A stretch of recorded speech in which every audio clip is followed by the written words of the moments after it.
I think our manufacturers are really getting it hit hard, which means that it really pushes that down all the way through to the customer experience, which is a challenge. Yeah, we don't even know about it, right? Yeah. Essentially the reason I've left Austin is to pursue more fashion roles in Los Angeles because that's where the work is. As much as I love Austin, it's nice to be able to go into a store that has everything I need. I can't tell you, being able to buy pattern paper at the same place that you buy like your notch maker and everything like that is kind of a dream, and being able to do that in LA, it's like if you don't have the right tools, the longer it takes to get to the right tools and the right people, the longer it's going to take for you to develop your product. And unfortunately, we're working on it. We're building it here, and maybe then I'll come back. But it is one of the biggest challenges, just to make sure that you're not pushed out too far. Yeah, I think people kind of envision designers in a competition running to mood, right, and buying their fabrics, but that's not really the norm in fashion anymore. Yeah. So we've heard a little bit about the production issues with these concentrated fashion manufacturing. But despite the hurdles, designers still pursue Made in the USA, right? Because it's this prestigious thing that they can talk about. And some would argue that it's even more ethical. And ethics, it can be a really gray area. And as someone who writes in that space, I understand that. But I'm curious to know what you all think. Is Made in the USA an ethical label?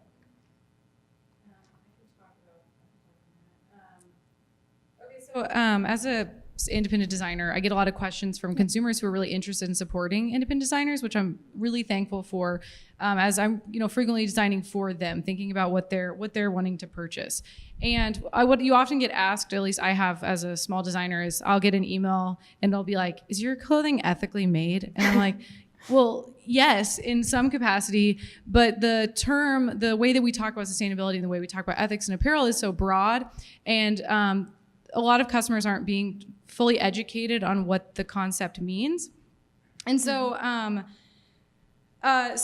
one thing that I think is important that I want people to understand about the ethics of the apparel production, and something that's changing a lot with Made in USA that can make it more ethical, is that there's more and more companies that are producing products that are paying their workers in a really fair way. People that aren't really familiar with the apparel manufacturing practices might not know that most apparel companies pay employees by the piece or by the component. So like you're paid by the number of zippers you sew on, or you're paid by the number of t-shirts you make.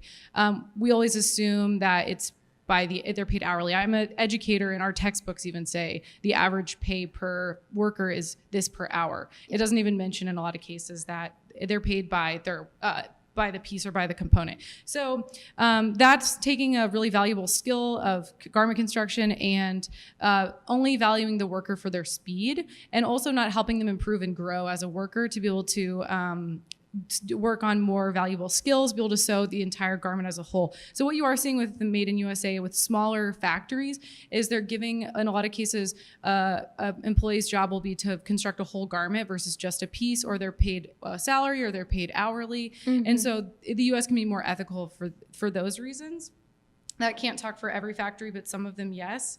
But also within the idea of ethics and sustainability, what I just want customers, as an independent brand and a person who I care about supporting brands with a strong ethical interest, is that people begin to understand what they value when it comes to ethics. And it's, there can be a broad range of ethical issues to talk about. And so what I would encourage anyone here to think about as a customer, right, we're all customers, whether we work in industry or not, is to think about what matters to you when it comes to sustainability and ethics of your apparel. What amount of fossil fuels are used to transport your goods? Made in USA products can have more localization of production, just fabric waste, what's happening to fabrics after the clothing has been worn, or when the fabric is cut to produce the products, what's happening to the excess or material itself. Dye pollutants into areas where the dyes are getting into water and it's hurting the local population, labor practices and working conditions. And I'm also I'm an educator, and to me, a big ethical issue that we have in the US is unpaid interns. Yeah.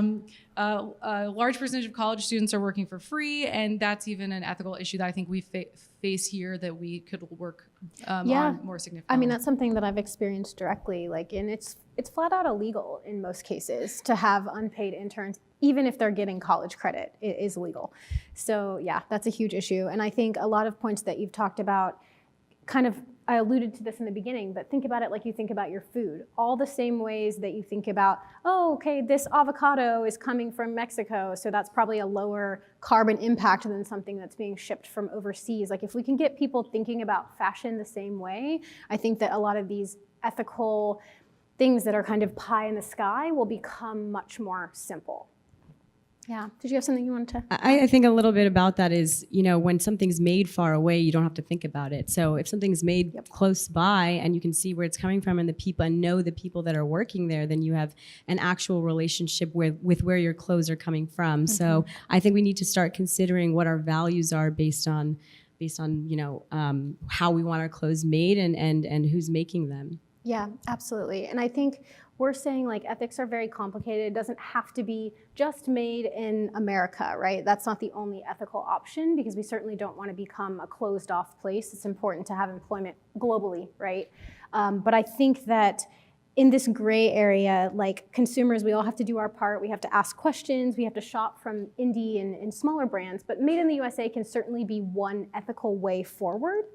So that kind of brings me to the fundamental question of our talk today, right? Do we need a dispersed manufacturing sector to create a better infrastructure for Made in the USA, these kind of smaller hubs and micro hubs? Who wants to go first? I'll go first.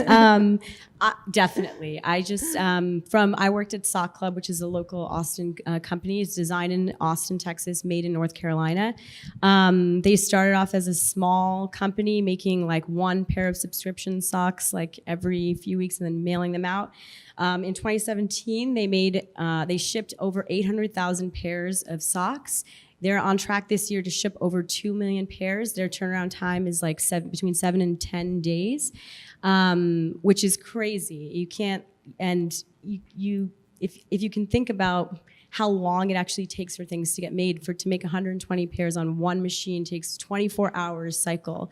But being able to, if we had something like that in Austin, from North Carolina, it takes about 5 days ground shipping to get something to California. But if you had something like that in Austin, in the middle of the country, then you could get to each coast in a matter of days. You could cut down your carbon footprint in terms of how far something has to go and the time it takes to make something. Or, if you have any issues, it's just a little bit easier. So I'm a firm believer in having more local resources to make stuff.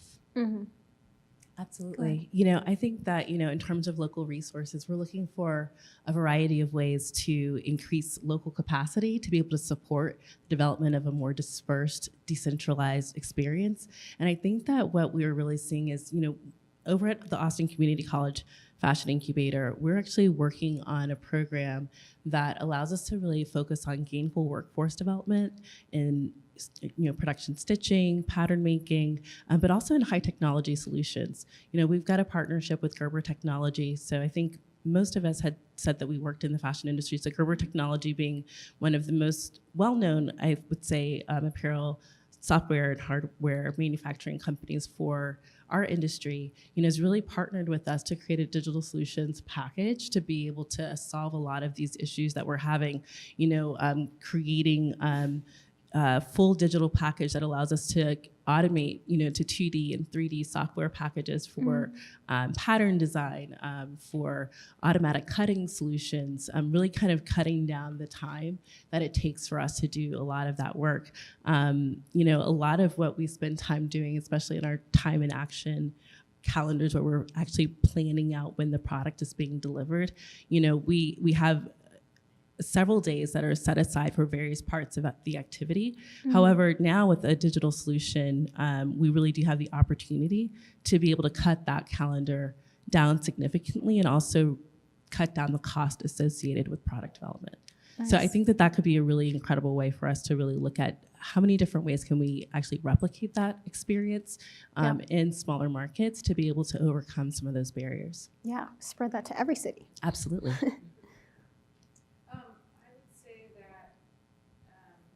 As a designer, the just quality control component of it.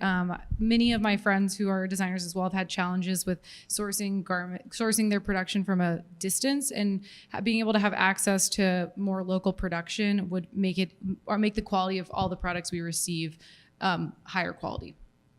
Gotcha. Yeah, that makes sense. I also imagine if we move to like this more hyper-localized model, designers could better serve needs within their cities, right? So for instance, Austin has a pretty thriving film community. You're both, costume designers. We also have Seton and Dell. So how would you envision that working?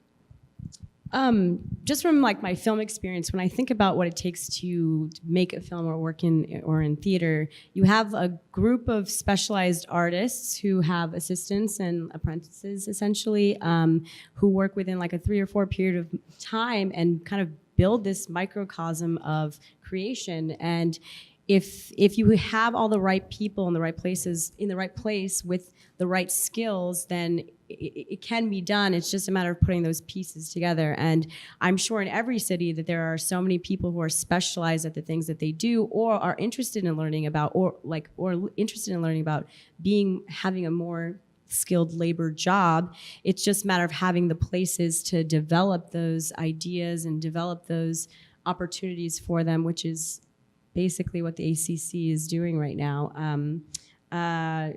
Yeah. Want to take a crack at that, Andy? Yeah, I was going to say that Stitch, Texas is a local Austin-based production facility. They're like a full house facility, and a lot of companies here use them, and then throughout the country, I know they've got a lot of customers. Mm-hmm. And they are a really good asset to this city because of that they offer like full package production. They also do like smaller jobs as well, from just like stitch work to also helping connect Austin to bigger cities. So there's some local designers here that their particular product, like I think Nina's product can't necessarily be made in Austin because of the like high quality of the tailoring work. And I could be wrong, but I've worked with Dallas, and it's more so a timeline issue for us than but I think Stitch Texas has turned out a good quality. But I think what they're also doing is that they're connecting, like a company like yours, they'll also connect you with other manufacturing partners that they have outside of the city to grow this resource that we have into basically a bigger network to outside of Austin. So if you want to do something avant-garde, you might not necessarily be able to produce that in Texas. There are ways. You just have to be really scrappy. Okay, and tell me the difference between Stitch Texas and Trunkist. Is it similar? Trunkist is more about, Stitch Texas is an actual manufacturing facility with like technical designers. My work with Trunkist was there would be individual designers who may not even have really a design background, but had a product that they were interested in making. It was a product development company, and so they would come to us, and we would do all the technical work for them, all the sourcing work, source the materials, source the notions, everything, and kind of get them the tools to start doing it on their own. So it was more like helping them create their first line or their first batch and giving them the tools and the connections necessary to start making their own lines. So it was more of less of like the actual production part and more of like the pre-production sort of part. Okay, gotcha. Yeah. So you could use them in combination, maybe. Yeah. Great. So we do have a decent amount of fashion here, and I think people, you're all here for South by Southwest, and people think of Austin as a tech city. But there are prominent brands, there's consumers who care. For the past 2 years, I've planned an event here called Fashion Revolution that calls for more transparency in the industry, and we had great turnout for that. People are interested in fashion. Right now, I'm working to develop the Conscious Crowd. This unites brands and consumers that care about ethical fashion. So I think this is a really great way, to develop and raise up fashion here, but it's also a wonderful way to listen to the brands. And one thing they come to me and they tell me is, Casey, I wish that I had learned ethical production and I had learned about sustainability earlier in the design phase, because it's like they're playing catch up. Now, Nina, this is something you're focusing really, really specifically on at ACC, so talk about that for the future. Sure. ACC is by nature the community college space is designed to focus on workforce development. And the way that we started was with an injection from the city of Austin, who approached the college with a focus on how do we help people who live here stay